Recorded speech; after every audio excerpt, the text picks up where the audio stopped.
हरे कृष्णा, राधे राधे। मेरे YouTube channel कथा रस में आपका स्वागत है। आज के इस वीडियो में हम जानेंगे खरमास की सच्चाई, इसके नियम, मान्यता और इससे जुड़ी पौराणिक कथा। खरमास हिंदू पंचांग में एक विशेष काल को कहा जाता है, जिसे अशुभ या अनुकूल न माने जाने वाला समय माना जाता है।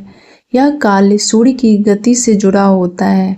जब सूर्य धनु राशि या मीन राशि में प्रवेश करता है तब खरमास लगता है। इस अवधि में सामान्यतः शुभ कार्य जैसे विवाह, गृह प्रवेश, मुंडन, नामकरण, यज्ञोपवीत आदि नहीं किए जाते। खरमास को कई स्थानों पर मलमास से अलग समझा जाता है। हालांकि आम बोलचाल में लोग दोनों को एक जैसा मान लेते हैं। वास्तव में खरमास सूर्य की राशि से संबंधित है, जबकि मलमास चंद्रमास की गणना से जुड़ा होता है। हिंदू धर्म ग्रंथों के अनुसार वर्ष में 2 बार खरमास आता है। धनु खरमास, जब सूर्य वृश्चिक राशि से निकलकर धनु राशि में प्रवेश करता है। यह सामान्यतः 16 दिसंबर से 14 जनवरी तक रहता है। मीन खरमास, जब सूर्य कुंभ राशि से निकलकर मीन राशि में प्रवेश करता है।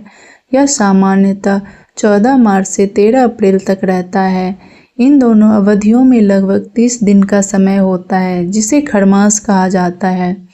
खरमास में से जुड़ी कई पौराणिक कथाएं प्रचलित है।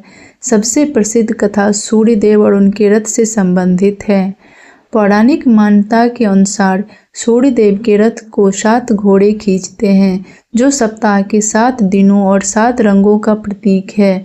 कहा जाता है कि धनु और मीन राशि में प्रवेश करते समय सूर्यदेव की गति मंद हो जाती है।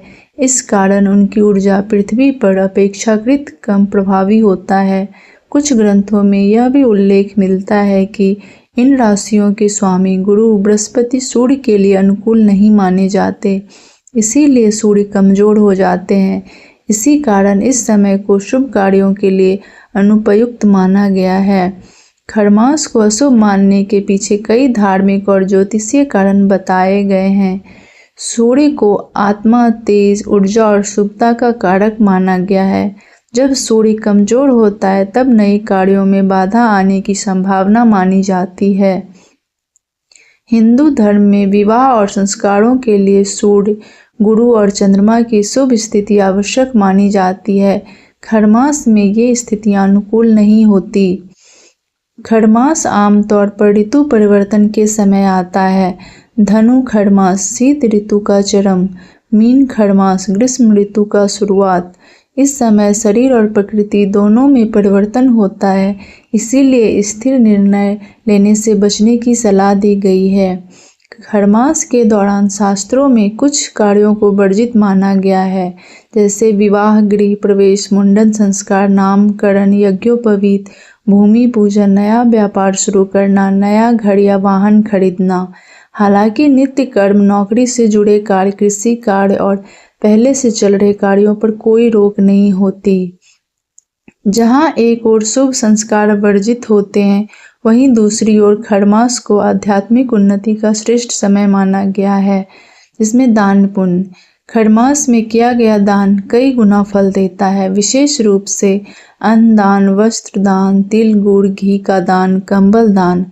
भगवान विष्णु की पूजा, खरमास को भगवान विष्णु को समर्पित माना गया है। विष्णु सहस्त्र नाम का पाठ करना चाहिए, नारायण कवच, श्रीमद्भागवत का पाठ करना चाहिए। व्रत और उपवास में एकादशी व्रत, सोमवार व्रत, सूर्य को अर्घ्य देना। जप और तप में गायत्री मंत्र जप, महामृत्युंजय मंत्र, ओम नमो नारायणाय मंत्र का जाप करना चाहिए। हिंदू समाज में विवाह को जीवन का सबसे बड़ा संस्कार माना गया है, इसीलिए विवाह के लिए विशेष मुहूर्त देखा जाता है। खरमास में विवाह निषिद्ध होने के कारण बड़ी संख्या में शादियां एक साथ रुक जाती है। विवाह का मौसम मकर संक्रांति और मेष संक्रांति के बाद फिर से शुरू होता है।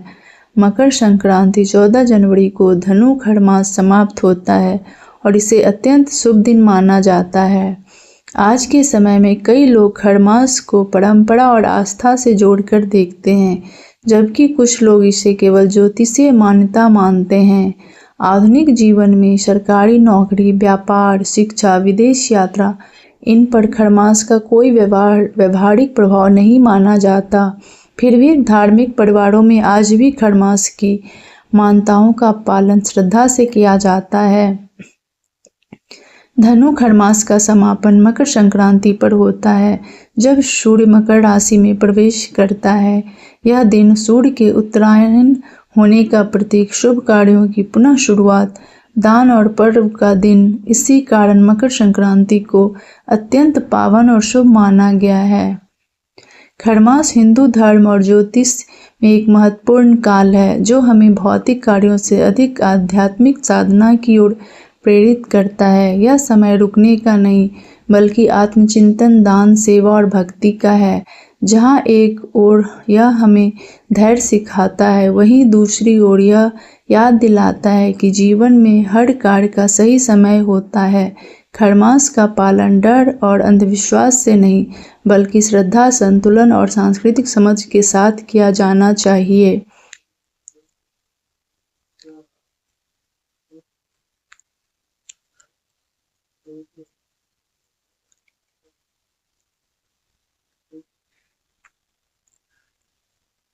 अगर आपको यह वीडियो ज्ञानवर्धक लगा हो तो इसे लाइक करें, चैनल को सब्सक्राइब करें और अपने परिवार व युवा मित्रों के साथ जरूर शेयर करें। जय श्री विष्णु।